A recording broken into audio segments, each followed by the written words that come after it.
Iran's foreign minister has made a rare visit to Saudi Arabia, where he said relations are on the right track. The visit to Riyadh follows a trip to Tehran by the Saudi foreign minister in June. The Gulf rivals agreed to end their long-running diplomatic rift and establish relations in March.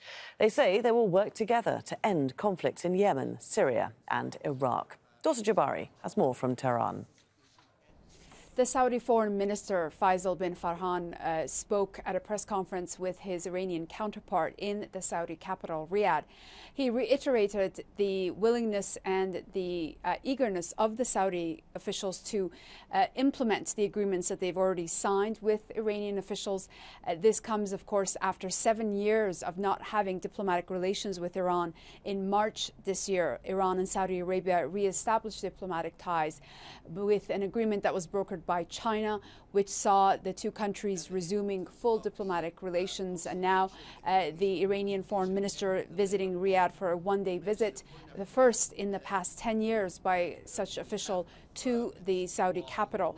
The Iranian foreign minister also reiterated that the Iranian President Ibrahim Raisi has received an invitation to visit Saudi Arabia, and he said the president will certainly make that visit in due course. For now, this high-level meeting in Riyadh is being seen as another step towards moving the two countries closer together after years of not having any diplomatic relations. And we understand by what the foreign ministers have said that both embassies in Tehran and Riyadh are now fully operational. Dorsa Jabari, Al Jazeera, Tehran. Marwan Bashara is Al Jazeera's senior political analyst, and he joins us now live from Paris. So, Marwan, this is another step in the relationship between these two long-term rivals. But is a presumed US-brokered Saudi-Israeli deal in the works meant to hurt this China-brokered Saudi-Iran deal? Well, you can imagine that there is no innocence in this sort of maneuvering in an important part of the world for the United States, where presumably it's supposed to make major concessions to Saudi Arabia.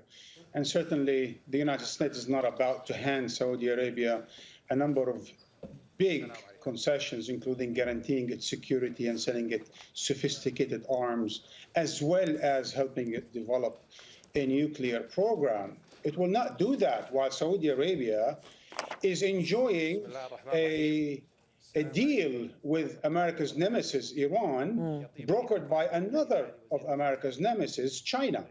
So certainly the United States would want to design a new regional deal between Saudi Arabia and Israel in a way that would probably undermine or box in that Saudi-Iranian deal, and certainly sever relationships between Saudi Arabia and China. So the big question is, just how far does this rapprochement go? You know, I think it's proved to be quite successful thus far. Certainly the skeptics, has proven to be wrong on this.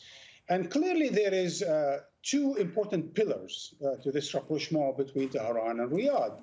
One is necessity, the necessity to end the zero-sum game, to end the bleeding between the two countries, and certainly end the damage that the two countries' polarization have done to themselves and to the region. And there is the desire to move on, to move forward towards something a bit more lucrative, if you will, for both countries to improve their standing in the region.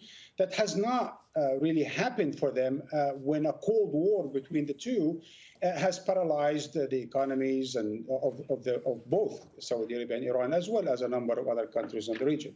So all in all, you can say that this is a really good deal just for stopping the damage that both countries have done to both countries, as well as to a number of countries in the region, like Yemen, like Iraq, like Lebanon, like Palestine, and so on and so forth. So if it doesn't do any good, it certainly will end the harm. Yeah, so just give us a bit of an idea about how these countries in the region will benefit from a Saudi-Iran relationship. So far, we've seen already some benefit to Yemen. And I think that was the most important, Laura, because Yemen has the country that's been called by the United Nations Secretary General as the biggest tragedy of the 21st century, and indeed it was. So the idea of stopping the bloodshed in Yemen on the part of the Saudi Arabia and Iran that used it as a proxy war, as a proxy conflict, that's an important step already. And I hope that Saudi Arabia and Iran will contribute more to the redevelopment or reconstruction of Yemen, healing the wounds in the country. I think there's some symptoms of, early signs, rather, that Iraq might also be another country that benefits. Clearly, Palestine and Lebanon, there might be some attempts in that direction, but we haven't seen any signs of improvements on those countries.